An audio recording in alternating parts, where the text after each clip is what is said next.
You're killing me, Smalls. We making movies, no acting in. I'm fucking Instagram action shit. UPS shipping packages. I'm smoking weed out them packages. If I ain't got a gun, I'm stabbing it. I got some leftover lean in the cabinet. I can hit your little hoe when she average. Poke on that pussy shit like it's a top in it. We making movies, no acting in. I'm fucking Instagram action shit. UPS doing the packaging. I'm smoking good ass weed out them packages. I can't lie, 'cause I ain't capping it. Welcome back to another Sunday Short with your boy D. Seeing this is coming out the day after Christmas, hope everybody's had a happy holidays, happy Christmas. Hope you enjoyed time with the fam, got some of that grub, and got some decent Christmas presents. For me, I chilled and kicked it, and I watched the All Madden documentary, and that's the theme of this Sunday Short, as you can tell by the title. Straight from the jump, this was a great documentary. Fox did the damn thing with it. I learned so much about the man, the myth, the legend, more than what I knew. To me, Madden was just the name of the guy on the name of the games, and he was an old Raiders coach. That's all I really knew about John Madden. Anybody watching this can be like, you damn millennials, or have you not listened to old whatever? No, I have not. And just looking up stats before, I thought he was kind of overrated, because I was like, oh, he's the Raiders coach that won the most rings or whatever. No, shit, I think that's Tom Flores. But the way Madden transcends football, it's more than just wins and losses, X's and O's. So first, the documentary talked about his coaching, his style, his brashness, and the character he was. I'm not gonna hold you. They opened up. He was smoking. He was smoking a cigarette on the sideline and flicked off. I believe a ref. That's my guy. You can't do shit like that no more. My boy. You're like, yeah, I did not expect that. I thought he was going to be, kind of friendly from the jump. My boy was out there. He's the reason why football became what it was in terms of physicality, because most people, especially in the doc and in general, credits those Raiders of second time periods. But I believe the 70s, they were the first smash mouth team. Maybe it was the 60s, but sue me. They were the first hard-hitting team. It's not glitz, it's not glamour. We're just gonna hit the hell out of you. And personally, that's my favorite type of football. I'm not in it for all this cutesies. I'm here to see men hit each other. Pause. But seeing him as a coach, it was kind of obvious that he would be able to do other stuff, because he had that character. You know what I mean? He had that bravado that you could just see, that you could just feel. And when he retired, his winning percentage was still outrageous. It was like 130, 123 to like 30, which is outrageous. And that's in 10 years. He garnered over 120 wins in 10 years. That's gaudy. That's gaudy if I do say so. But seeing him transition to the booth, this is where I really don't know him, because I didn't grow up watching sports in the 90s. Wasn't even born until the end of the 90s. And so most of the stuff I take for granted now, like all the booms, all the bangs, all the ball games, he's the originator of that. He's the reason why commentators feel they need a word, they need a sound effect, because yeah, it was mad, and you see that big hit, boom. And so I didn't know that. I didn't know that he was as exclusive, if that's the word. If he was calling your games, him and Pat Summerall, you knew that you had the big game. There was a good part with Peyton Manning, a cameo from Peyton Manning. It was a cameo from lots of people. Let me get that out the way. Lawrence Taylor, Steve Young, Tom Brady, Brett Favre, Patrick Mahomes, Lamar, Peyton, plenty of people in the media, like the list goes on. But Peyton Manning recalls his rookie year. His people really wanted his people kept asking him, is John calling your game? Is John calling your game? But their team sucked. The Colts sucked for the first few years Peyton was there. And so Peyton was like, no, John and Pat is reserved for the big games, for the games of importance. And back during his rookie year, he played the Cowboys with the triplets. And so that was his first game that Madden called for him. It was huge. His people was excited. The team was excited.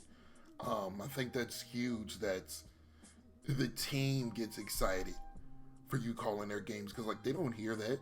They're not going to watch it back with sound, but it's real. Like it's weird in a good way that there's so much hype behind one guy's calling in a game. That they go on to talk about how there's always been teams. So like your first teams and your second teams. This isn't basketball, but you know what the fuck I mean. But back then they had the All Madden team, and that was more of an honor than making any teams in football. And that's just, it's a lot. Like not a lot in a bad way. It's just when I take a step back, it's like, damn. My boy's fingerprints, my man's fingerprints on the game is more important than even the highest awards we have now. Just making that all Madden team was a dream for people. And yeah, it's pretty cool. It's him being a success, seeing some of it, it makes sense that a coach would succeed as a commentator, especially a coach with charisma, because he's breaking down the game basically as you're watching it. He's showing people who don't know really the game of football what's going on. The best comparison I can give today is what Tony Romo does, and I love what Tony Romo does. And I hate the Cowboys, so don't get that twisted. But I love Tony Romo's commentary on the games. Madden was first. He was the first to break down the play, show you what was going on during the game. And he was so much of a sensation. He was calling the game in the 90s, and he became a top endorser. And they said in the 90s, the two main sponsors in sports was him and Michael Jordan, which is outrageous. Oh, boy, can I go for a nice cold white beer from Miller? So I thought I'd just pop in at my favorite hangout and have one with the guys. Nobody can get you a great hot meal faster than McDonald's, and I figured out how they do it. Ginny calls signals, sends Carl deep for a Big Mac, and cuts inside for your Coke. Which is just crazy, because we know what Michael Jordan represents. Mr. Six Rings himself, the greatest of all time. And then there's a coach past his coaching prime, rivaling that in endorsements. Everybody wanted John Madden to be the face of something, be the face of their product, wanted to be the spokesman of their product. And so we're going to transition over to what I know him the most for, the game of Madden. And it was just as huge back then as it is now. But what most people don't know is for the first couple of years, Madden didn't feature a cover superstar. It was just John Madden's football, and it had him on the cover. And back then, people loved it. The athletes loved it as much as they do now, and even just the general public, because this is one of the first few times that you can actually get to play real simulation-style football. If I was around back then, I would have been playing the hell out of those Maddens. But even to now, it's a huge honor just to grace the cover of the game. They had Michael Vick, they had Lamar Jackson, Patrick Mahomes, and they talked about how much of it was just a sheer honor to be featured on the game. In reference to the man, the myth, the legend. And even just thinking about it, the difficulty I play on, the difficulty of what real Madden players play on, all Madden, I never knew that was a reference to his teams, to the best teams. So of course the highest difficulty would be all Madden. Never knew that. I thought that was a good nugget, a good nugget that I didn't know that I picked up. And just today, his name is synonymous in the gaming industry, because when we call it John Madden, we just call it Madden. Did you pick up the new Madden? Madden 22. Yeah. I think going forward, the logo they used on his dock, amazing logo. They should start using it on the Madden games more going forward. But he was a larger than life character. That doc, pretty much that's what they tried to come across. It was when he was out and about, people loved to stop and talk to him about just football, but he liked to just talk about their normal lives.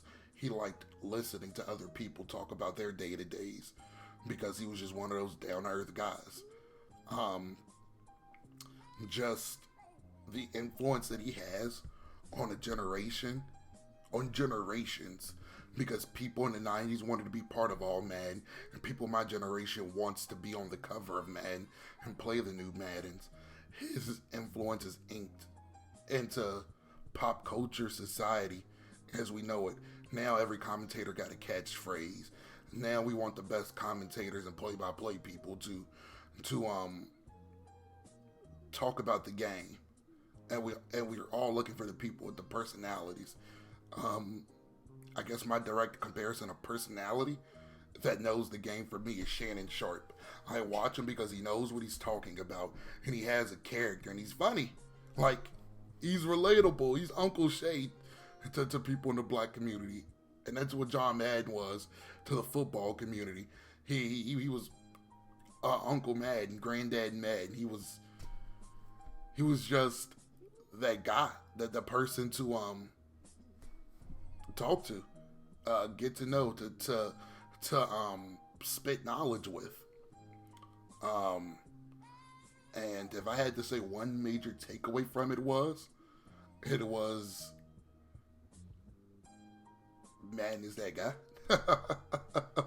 Madden doesn't get enough credit he deserves for changing media and just changing the way the game is dissected.